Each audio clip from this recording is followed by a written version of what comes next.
इन्होंने 4 दृश्य देखे। कहाँ गए थे? कपिलवस्तु की शहर पर। ये भी प्रश्न पूछ लेते हैं कि घूमने कहाँ गए थे? कपिलवस्तु घूमने गए थे। कितने वर्ष की आयु में गए थे? 12 वर्ष की आयु में। 12 वर्ष की आयु में गए थे। और उन्होंने क्या देखे थे? 4 दृश्य देखे थे। क्या देखे थे इन्होंने? 4 दृश्य देखे। और ये देखने के बाद घर पहुंचे। घर पहुंचे तो अपने पिताजी से बोला कि पिताजी बाहर लोग ऐसे अजीब अजीब क्यों हैं? मैंने तो कभी तक नहीं देखा, अभी नई नई चीजें हो रही हैं। पिताजी ने कहा मर गए, अगर ये ऐसा सोचने लग गए कि लोग दुखी क्यों हैं, लोगों को कष्ट क्यों है, हमें भी इस कष्ट को जानना है, तो ये पक्का सन्यास की ओर जाएगा। और अपने भारत में एक मतलब बोलते ना, ये फिक्स सी चीज है, लड़का बिगड़ जाए शादी करा दो, तुमसे संभल नहीं रहा, वो लड़की आके संभाल लेगी जो खुद ही बिगड़ी है। तो लड़का क्या सोचता, घर वाले क्या सोचते हैं? शादी करा दो भाई साहब, ये समस्या का समाधान है। तो इनकी शादी करा दी जाती है यशोधरा से। इनका विवाह हो जाता है और इनको एक पुत्र होते हैं जिनका नाम रखा जाता है राहुल। लेकिन कहते हैं ना, जब कुछ दिन हमारे घर में फंक्शन चल रहे हो तो हम थोड़ा डिस्टर्ब हो सकते हैं, लेकिन अगर हम पक्के हैं अपने इरादे के कि नहीं हमें पढ़ना है, तो फंक्शन जैसे ही खत्म होगा हम पढ़ने बैठ जाएंगे कि बस चलो हो गया फंक्शन, आप पढ़ाई करें। ऐसे ही इनका सीन था कि जब तक शादी चला, जीवन चला, ठीक ठीक लगा, लेकिन इनका मन बार बार जाता था कि जानना है कि जीवन का सार क्या है, ये जीवन होता क्या है एक्चुअल में, हम मतलब क्यों पैदा हुए हैं, क्यों मर जाएंगे, क्या है ये, इस टाइप के बड़े अजीब ख्याल आते थे। तो इन्होंने 29 वर्ष की आयु में घर को त्याग दिया, जो क्या कहलाया? महाभिनिष्क्रमण कहलाया। महाभिनिष्क्रमण, रिनंसिएशन। इन्होंने घर को छोड़ दिया। घर छोड़ने के बाद 6 वर्षों तक भटकते रहे। ये जो 6 वर्षों तक भटक रहे थे, यही तपस्या थी। और इन्हीं 6 वर्षों में उन्होंने बहुत सारे एक्सपीरियंस किए लाइफ के। और इन्हीं दौरान उनको 2 गुरु भी मिले। एक का नाम क्या था? आप बताएं जल्दी से, कौन बताएगा? इनके 2 गुरु थे, जल्दी नाम बताओ। अलार कलाम और दूसरे थे रुद्रक रामपुत्र। अलार कलाम ने इनसे कहा कि तुम अगर जीवन के विषय में जानना चाहते हो, अपाला नहीं, अपाला कहाँ से आ जाएगी, अभी अपाला नहीं आएंगी, है ना। पत्नी और बेटे को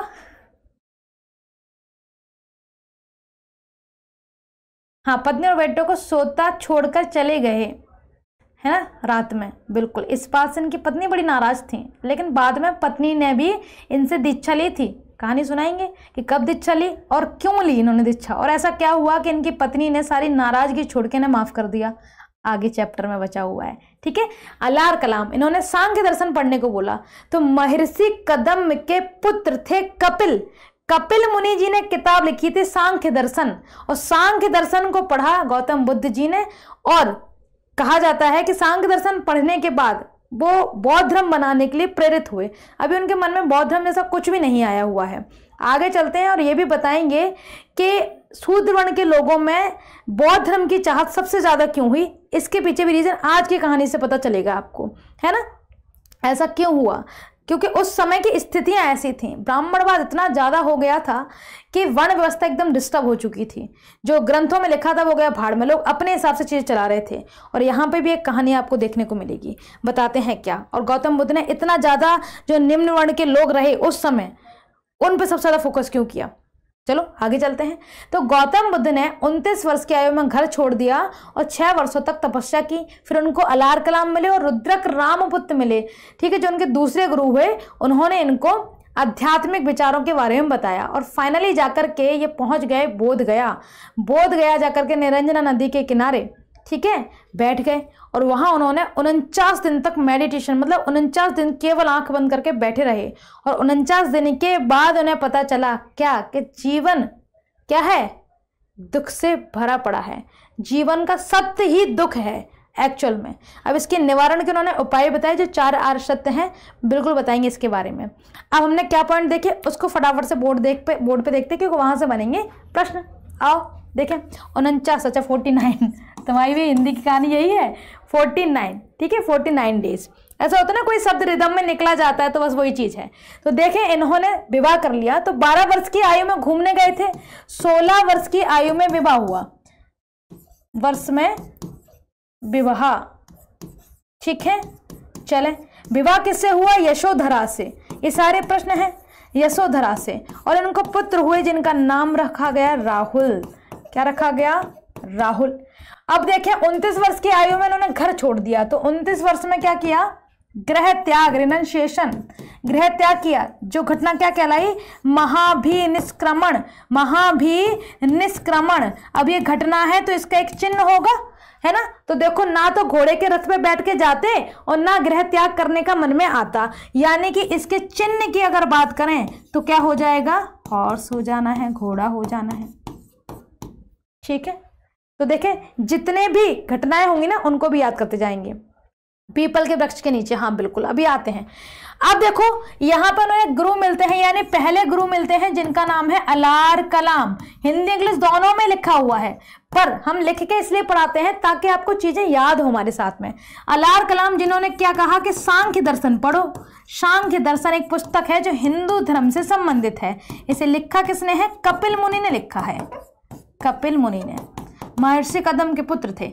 दूसरे इनको गुरु मिलते हैं जिनका नाम है रुद्रक रामपुत्र, रुद्रक रामपुत्र।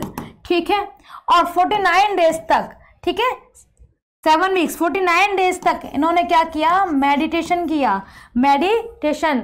ठीक है, पीपल वृक्ष के नीचे, पीपल के वृक्ष के नीचे इनको ज्ञान प्राप्ति हुई वैशाख पूर्णिमा को। इसलिए वैशाख पूर्णिमा को बुद्ध पूर्णिमा कहा गया, क्योंकि इनका जन्म, इनको ज्ञान प्राप्ति, इनकी मृत्यु वैशाख पूर्णिमा के दिन हुई थी। इसलिए वैशाख पूर्णिमा को क्या बना दिया गया, बुद्ध पूर्णिमा बना दिया गया। पीपल के वृक्ष के नीचे हुई थी, इसलिए उस वृक्ष का नाम रखा गया बोधि वृक्ष। क्या कहा गया, बोधि वृक्ष। अब यही चीज आप देखो, हाँ फाल्गु भी उसी को बोलते हैं। ठीक है, बिल्कुल परेशान मत हो। निरंजना नदी का दूसरा नाम फाल्गु नदी भी है ना।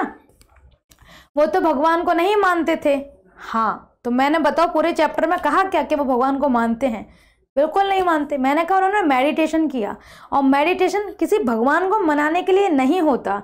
मेडिटेशन का मतलब होता है अंतःमुखी होना। अब ये क्या आइटम है, इसका मतलब होता है कि आपको इनर नॉलेज होनी चाहिए अपनी, जैसे कि हमें पता होना चाहिए कि हम एक्चुअल में इंसान कैसे हैं, ये है मेडिटेशन। पर हम तो अपने आप में अच्छे हैं, नहीं, आप में भी बहुत सारी कमियां हैं, मेरे साथ भी बहुत सारी कमियां हैं, बहुत सारी चीज़ें हैं, है ना। उसे जान लेना ये मेडिटेशन है। तो खुद की खोज कह सकते हैं, खुद की डिस्कवरी करना क्या है, मेडिटेशन है। भगवान को मनाना मेडिटेशन नहीं होता। भगवान नहीं कहते हमारे लिए तुम घंटी बजाओ, मंदिर में अगरबत्ती को, कोई नीड नहीं है भाई, तुम इंसान बने रहो, इतना ही काफ़ी है, इतने में मैं खुश हूँ, है ना। तो मेडिटेशन को हम ज़्यादातर सोचते हैं कि भगवान को मनाने के लिए हम मेडिटेशन करने बैठेंगे, नहीं, मेडिटेशन इसके लिए नहीं होता। आओ जी आगे देखें। तो 16 वर्ष की आयु में जो मैंने चीज़ें पढ़ाई हैं वो लिखी हुई भी हैं, हिंदी में भी मिलेंगी आपको, और वो आपको इंग्लिश में भी लिखी देखने को मिलेंगी। ठीक है, तो आपको सारी चीज़ें जो बताई हैं वो लिखी हुई भी हैं, हो सकता है राइटिंग प्रॉब्लम करती हो। आओ आगे चलें। मैम योग दर्शन होगा, बिल्कुल। आओ जी आगे चलें, हमने यहाँ तक बात देख ली।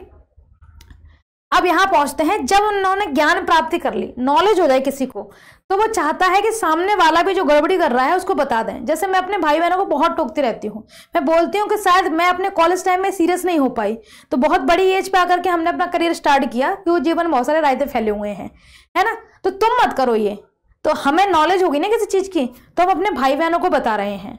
अब देखो हम साधु संत तो है नहीं जो हम सबको बताते फिरें, क्यों सुनेगा नहीं कोई, कहा चल ठीक है हमें ज़्यादा ज्ञान मत दो, तो हम किसे बताएंगे, अपने भाई बहनों के मैंने इस रास्ते पे चला, यहाँ ये गड़बड़ी थी, इसको मत करो, इस वाले रास्ते पे चलो।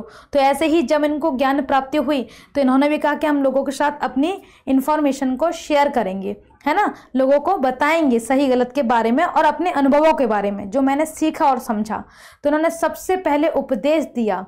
ठीक है, सबसे पहले उपदेश 5 ब्राह्मणों को, तो उपदेश से बनते हैं प्रश्न, सरमन बोलते हैं उपदेश को इंग्लिश में। तो 5 ब्राह्मणों को, तो यहाँ पर आप इमेज देख पा रहे हो, 5 लोग बैठे हुए हैं, कौंडिन्य, अस्सागी, बप्पा, भादिया, महानामा, ये 5 ब्राह्मण थे जिन्हें उन्होंने उपदेश दिया। और ये 5 ब्राह्मण जो भाई साहब इन्हीं के दोस्त थे, तो सोचो इनमें क्या हुआ, इनके अंदर ज्ञान नहीं आ पाया लेकिन उनके अंदर आ गया। मतलब टीचर एक ही होता है, पढ़ने वाले 1000 होते हैं, 1000 में से 10 ने ईमानदारी से पढ़ ले, उसका पेपर निकलेगा। तो टीचर पे उंगली नहीं उठाना है, हमें अपनी स्टडी पे देखना है कि हम क्या कर रहे हैं, ईमानदारी से पढ़ना कि नहीं पढ़ रहे हैं, काम बन जाएगा, बस इतना।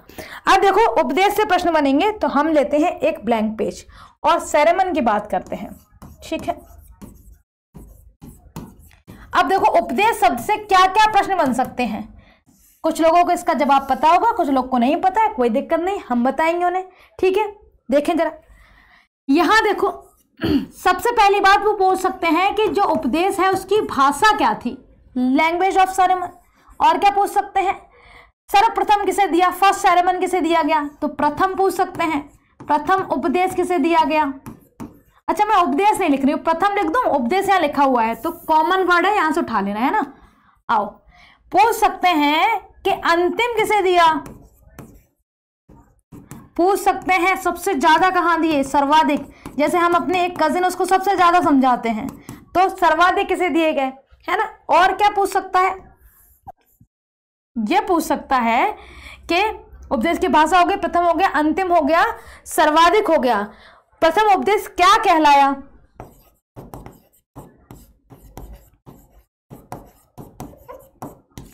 पूछ सकता है कि प्रथम उपदेश का चिन्ह क्या है। तो जिसके जवाब बन रहा है आप दीजिए।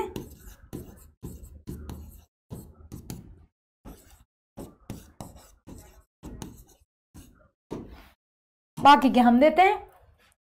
सारनाथ में पहला उपदेश, बहुत बढ़िया। धम्मचक्र प्रवर्तन, पाली भाषा, हाँ सही जा रहे हो। आओ जी देख लेते हैं। भाषा की बात करेंगे तो संस्कृत के बाद पाली आई थी, पाली के बाद प्राकृत, फिर उसके बाद अर्धमगधी, फिर उसके बाद अवहट्ट आएगा, सारा आएगा, अपभ्रंश आएगा, फिर हिंदी आएगा। प्रथम की बात करें तो प्रथम कहां दिया, सारनाथ में। और क्या प्रश्न बनेगा, अंतिम कहां दिया, तो जहां मृत्यु हुई कुशीनगर में, ठीक है, कुशीनगर। अच्छा ये भी पूछ सकते हैं कि प्रथम किसे दिया, तो हम कहेंगे 5 ब्राह्मणों को, ठीक है, 5 ब्राह्मणों को। कुशीनगर में किसको दिया था, परिव्राजक सुभद्र, तो मैं यहां पे केवल सुभद्र लिख देती हूं, ठीक है, सुभद्र को अंतिम उपदेश दिया था। सर्वाधिक की बात करेंगे तो श्रावस्ती में सर्वाधिक दिए उन्होंने, ठीक है, कौशल की राजधानी। क्या कहलाया, धम्म चक्र प्रवर्तन कहलाया, धम्म चक्र प्रवर्तन। और प्रथम उपदेश का चिन्ह क्या है, हम कहेंगे चक्र है, हम क्या कहेंगे, चक्र है। ये प्रश्न बन सकते हैं, है ना। अब देखो आ जाते हैं फटाफट से। तो जो पॉइंट्स हमने देखे हैं, ठीक है, अंडे के फंडे में, वो हमने लिख के भी दिए हैं आपको, हिंदी इंग्लिश दोनों में, परेशान नहीं होना है। प्रथम उपदेश कहाँ दिया, सारनाथ में। प्रथम उपदेश किसे दिया, 5 ब्राह्मणों को। प्रथम उपदेश क्या कहलाया, what was the first sermon called, तो हम कहेंगे धम्म चक्र प्रवर्तन, है ना। प्रथम उपदेश का चिन्ह क्या था, what was the symbol of the first sermon, हम कहेंगे व्हील, चक्र। उपदेश की भाषा क्या थी, पाली। अंतिम उपदेश कहाँ दिया गया था, कुशीनगर। अंतिम उपदेश किसे दिया गया था, परिव्राजक सुभद्र को। और सबसे पहला जो उपदेश दिया गया था, उन्होंने क्या कहा था, हे भिक्षुओं, बहुजन हिताय बहुजन सुखाय चारिका करो, यानी कि लोगों के हित के लिए, लोगों के हित के लिए भ्रमण करो और उन्हें जागरूक बनाओ, ठीक है। तो जो पॉइंट हमने यहाँ लिखे हुए हैं वही पॉइंट आपको यहाँ भी देखने को मिल जाएंगे, हिंदी इंग्लिश और दोनों में, दोनों लैंग्वेज में, ठीक है जी। तो उपदेश से जो प्रश्न बन सकते थे, किसी एक सबसे कितने प्रश्न बन सकते हैं, सारा कवर करेंगे। अब चलो, जब गौतम बुद्ध घर से निकले ही थे, कहानी में थोड़ा फ्लैशबैक में आते हैं, फिर आपको एक अच्छी बात बताते हैं। यही वर्ण व्यवस्था को नहीं मानते थे, प्रथम उपदेश भी रहमानदों को ही क्यों, समझ नहीं पाए क्या पूछ रहे हैं। यदि ये पूछा मैम कि यदि वह वर्ण व्यवस्था को नहीं मानते थे तो प्रथम उपदेश भी, अच्छा प्रथम उपदेश ब्राह्मणों को ही क्यों, वाह बहुत अच्छी बात है। अच्छा ये कहना चाह रहे हो, अब समझे तुम्हारी बात, ये पूछ रहे हो, एक तो तुमने इतना गैप कर दिया ना। देखो हम समझ गए, तुम्हारा प्रश्न ये है, तुम ये कहना चाह रहे हो, हाँ अब ठीक है, अब इसका पूरा दिखाई दे रहा, टुकड़े में नहीं आ रहा है। ये पूछना चाह रहा है कि अगर ये वर्ण व्यवस्था नहीं मानते तो शूद्रों को दे देते, ब्राह्मणों को उपदेश क्यों दिया। बात तो सही है, ये आप इसलिए कह रहे क्योंकि आपने कहानी सुनी नहीं, तभी तो हम कह रहे फ्लैशबैक में। चलो रुको थोड़ा, सबर करो भैया, आओ थोड़ा फ्लैशबैक में आते हैं। जब उन्होंने गृह त्याग किया, गृह त्याग करने के बाद उन्होंने सबसे पहले अपने बाल मुड़वा दिए। उन्होंने कहा कोई सौंदर्य नहीं रखना है, ऐसी कोई वस्तु नहीं जो अट्रैक्ट करे किसी को। और उन्होंने राजशाही वस्त्र उतार करके साधारण कपड़े जो होते हैं, जो सन्यासी लोग पहने रहते हैं, ऐसे वस्त्र पहने उन्होंने।